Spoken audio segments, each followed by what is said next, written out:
Tonight, a dramatic arrest and a carjacking in Port Lincoln as police pounce on a man and a woman alleged to be involved in a statewide crime spree. And the SES comes to the rescue of two fishers in Port Pirie. This is Southern Cross News with Fraser Goldsworthy. Good evening. A crime spree that's unfolded across regional parts of South Australia has escalated into an arrest in Port Lincoln this morning. Casey Trelaw has the story. At 11 o'clock this morning, police swooped on the female suspect, seizing the silver Toyota Prado with allegedly stolen number plates after it was spotted by patrols. Not even an hour later, it was here at the Port Lincoln McDonald's restaurant that a green Mercedes-Benz station wagon was stolen by a man suspected to be part of the crime spree. During the car robbery, the elderly victim sustained scratches to the face. At 1:40 this afternoon, the stolen Mercedes was located on the Port Lincoln Highway and police are searching for the suspect near the Axel Stenros boat ramp. Today's dramatic events followed an alleged string of crimes beginning last Wednesday when the four-wheel drive was allegedly involved in a petrol drive-off in Mount Gambier. A day later, the man and woman were allegedly captured on CCTV during a break-in at Rendlesham.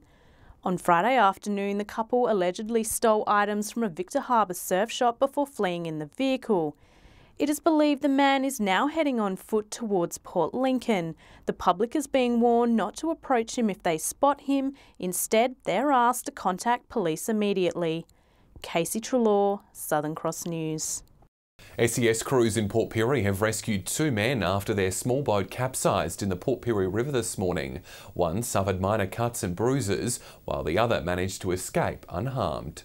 The pair is pulled to safety as what's left of their dinghy is towed behind. The two elderly anglers were sitting at the rear of the boat attempting to turn around when the boat became bottom heavy. From there, the boat's obviously flipped over, gone under.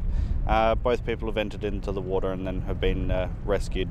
Clinging to the side of the boat, a few Good Samaritans helped the pair out before SES crews arrived around 10:30 this morning. We've managed to flip the boat back over and onto its hull properly. Boat was filled with water, but most of their belongings have been recovered. It took 25 minutes to carry out the rescue operation. Paramedics at the Port Pirie boat ramp checking the two men out for minor injuries. Slight cuts and bruises to one of the elderly gentleman's arm, but other than that, they're both fine. Ambos have checked them out, they're all healthy, so they'll be having a nice day once they get home. SES crews also managed to salvage their small boat, which was full of water. It's not known how long the pair was stranded for before the alarm was raised or if they were wearing life jackets, but both men are happy to have both feet back on the ground. They are in good spirit, they're laughing about it, making jokes. Rachel Nell, Southern Cross News. The Spencer Gulf has been declared free of the destructive POMS disease affecting oyster growers across Australia. Farmers are still being urged to be vigilant though, in order to keep South Australian waterways safe. Pacific Oyster Mortality disease has ripped through Tasmania and the eastern seaboard, devastating the multi-million-dollar seafood industry. Luckily, South Australia was spared from the disease, but last month, authorities raised the alarm. The disease had been found in feral oysters in the Port River. Today, a sigh of relief. Then right through Spencer Gulf and to the far west coast have all been tested and have all come up negative, which is very pleasing. Oysters clinging onto boats and vessels that travel between ports can spread the deadly disease. Authorities have applauded boat owners for helping reduce the risk of spread. Both the commercial and recreational boat operators in the Port River who have contacted us, ask how they can help. Spencer Gulf and EP growers haven't completely avoided the consequences though. Spat numbers have dropped due to the disease. PIRSA says today's good news means boaties need to continue to be vigilant. It's calling on all water users to avoid dumping waste into the sea and dispose of rubbish and oyster shells on land. We don't throw rubbish in the street, so it's exactly the same here. Don't throw anything overboard. John Hunt, Southern Cross News. A 51-year-old Broken Hill woman will face court over drink driving over the weekend. She was stopped by a patrol at around 8 o'clock on Saturday night for an RBT. Officers say she returned a reading more than 3 times the legal limit. Another driver was pulled over the night before for a breath test in front of the police station.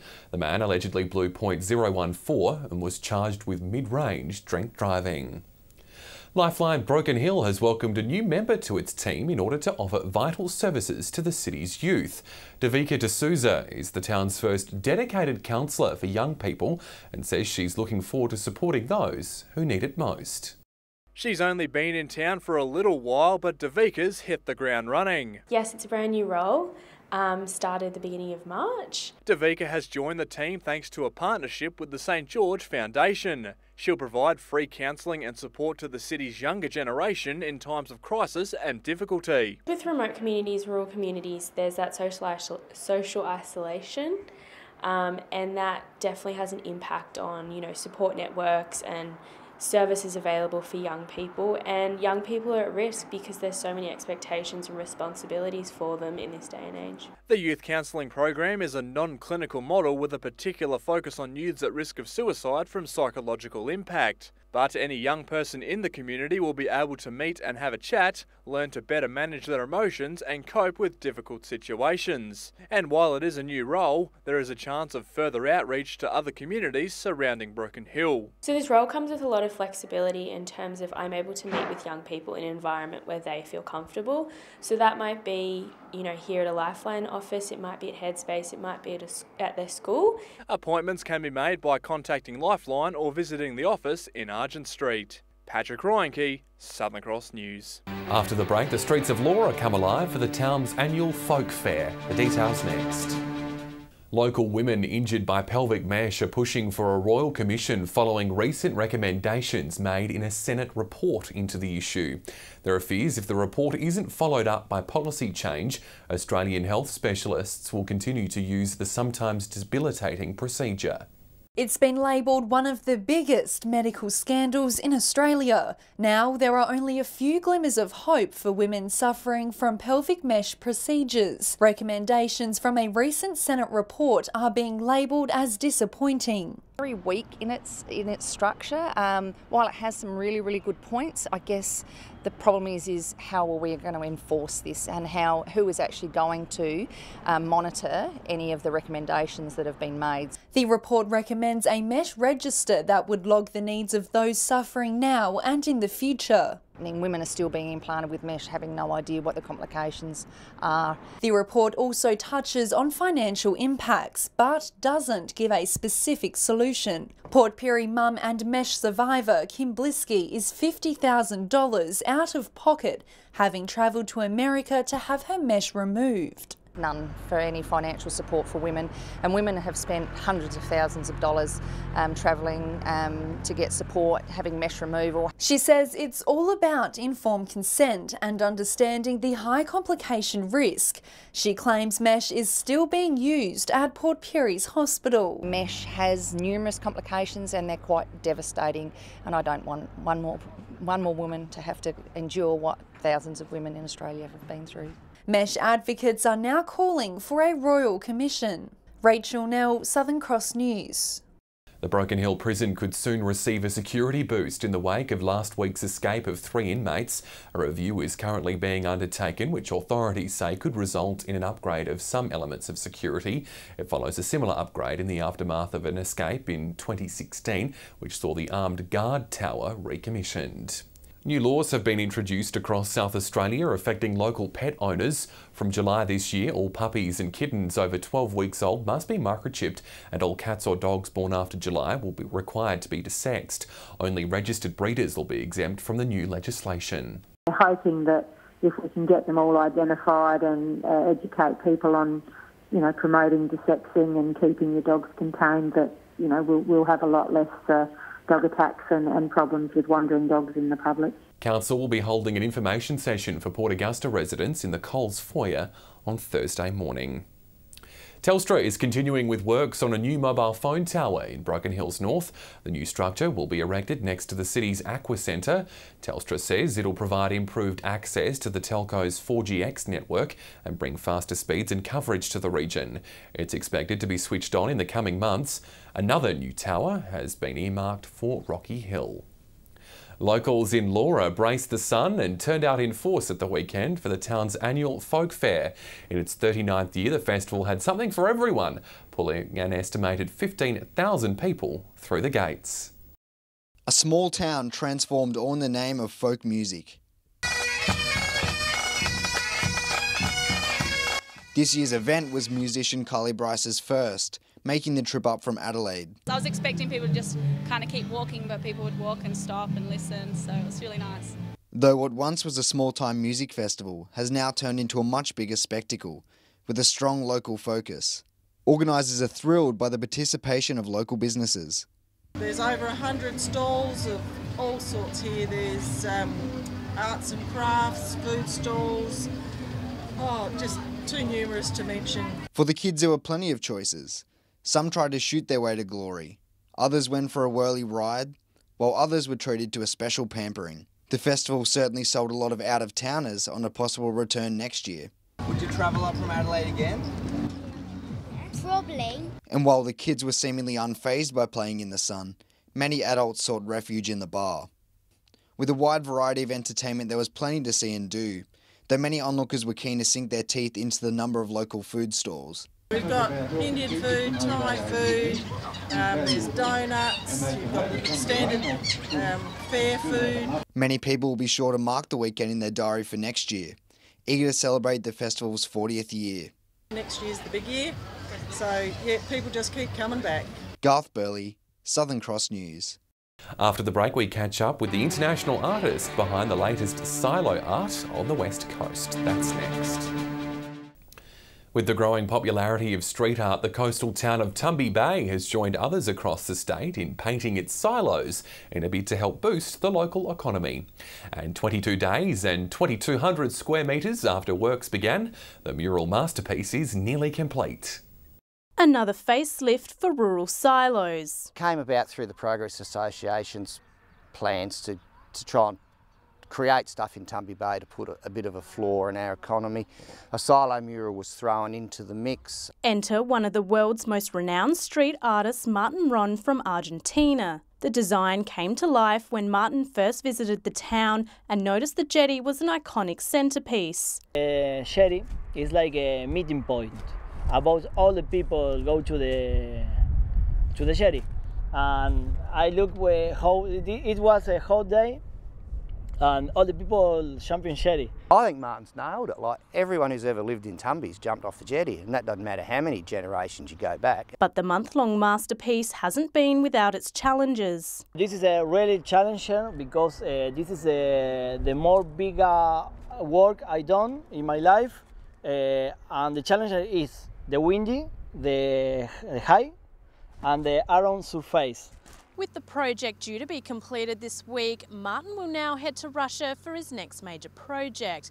But this mural is just the beginning for Tumby Bay, with 8 artists set to paint the town for the inaugural Street Art Festival later this month. What we've created here is an absolutely world iconic piece of art, and I think we're going to get the same in the town of Tumby with some of the stuff that's going to happen there. Casey Trelaw, Southern Cross News.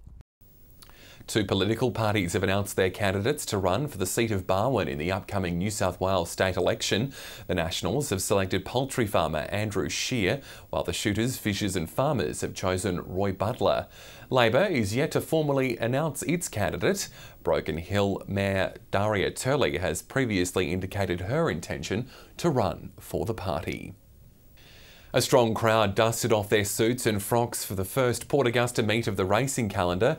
A number of local horses raced across the 8 events, though the day's main honours went to Betcha, who galloped home by a length to win, giving jockey Gary Lowe his first win. Betcha, it will go all the way. Made every post a winning post, and Gary Lowe, his first winner. Good luck to your son. The next meet will be on the 22nd of April.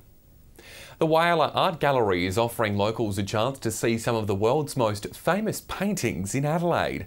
It's looking to run a trip to the Colours of Impression exhibit, featuring works from the likes of Renoir, Monet and Pissarro.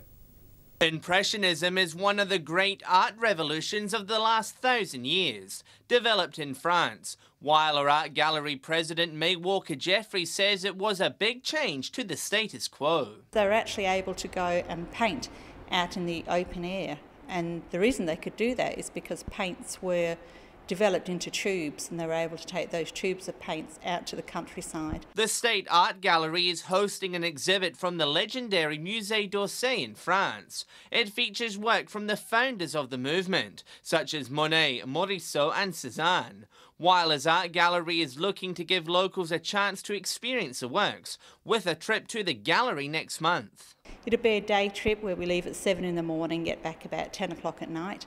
And we've organised for the gallery to do a tour specifically for us. Ms Jeffries has seen the works in France for herself and says it's a chance to see some of the world's most famous paintings right on her doorstep. You can pay thousands of dollars to go over to Paris to see this, or you could go on a bus trip, which is $100 return. For details on how to get involved, head to our Facebook page.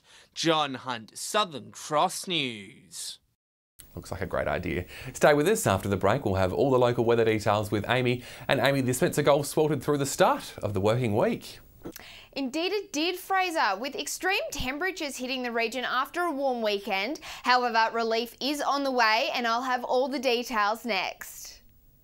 Welcome back. Extremely hot temperatures around all centres today. Port Augusta reached 38, Whyalla saw a maximum of 39, while Port Lincoln had a windy day with a top of 35. Meanwhile, temperatures sat in the mid to high 30s elsewhere. Checking the satellite now, and the odd shower around Kangaroo Island, the far southeast and southern peninsulas. Meanwhile, dry winds will keep skies clear elsewhere. If you're thinking of cooling down on the waters tomorrow, expect southerly winds shifting southwesterly between 10 to 15 knots. Seas will reach 1 metre, with the sun popping up at 6:37. Taking a look at tomorrow's forecast, and it'll be another hot day with extreme temperatures. Port Augusta can expect 38, as will Corn. However, there will be slight relief in Port Lincoln and Coffin Bay, with temperatures sitting in the high 20s. Meanwhile, other districts can expect temperatures in the mid to high 30s. As we get ready for another week back at work, a cool change is coming. Port Lincoln can expect temperatures in the low to mid 20s for the rest of the week, with possible showers on the way. Cleve will also cool down into the 20s after a warm 34 on Tuesday. Meanwhile, maximums in Woodna will continue to sit in the 30s until the end of the week. A cool change will arrive in Whyalla by Thursday, with maximums in the low 20s heading into the weekend. Port Augusta will have to swelter through a few more days of high temperatures before they drop later this week. Similar conditions in Kadina, with a sunny 31 expected on Wednesday before reaching 24 on Thursday and Friday. Summer-like conditions will hang around in Port Pirie until Thursday, and heading for a top of 25 on Friday. Clare will also cool down after 32 on Wednesday. Temperatures will drop 10 degrees into the low 20s for the rest of the week. Meanwhile, Broken Hill is going to remain slightly warmer, with a top of 31 on Thursday before a cooler 29 on Friday. So Fraser, the high temperatures are going to hang around for a couple more days. However, a cool autumn change is going to bring some relief towards the end of the week. Got to do our best to stay cool. Thanks, Amy. And that's the news this Monday. Thanks for your company. I'll have some updates later. Until then, enjoy your evening. Good night.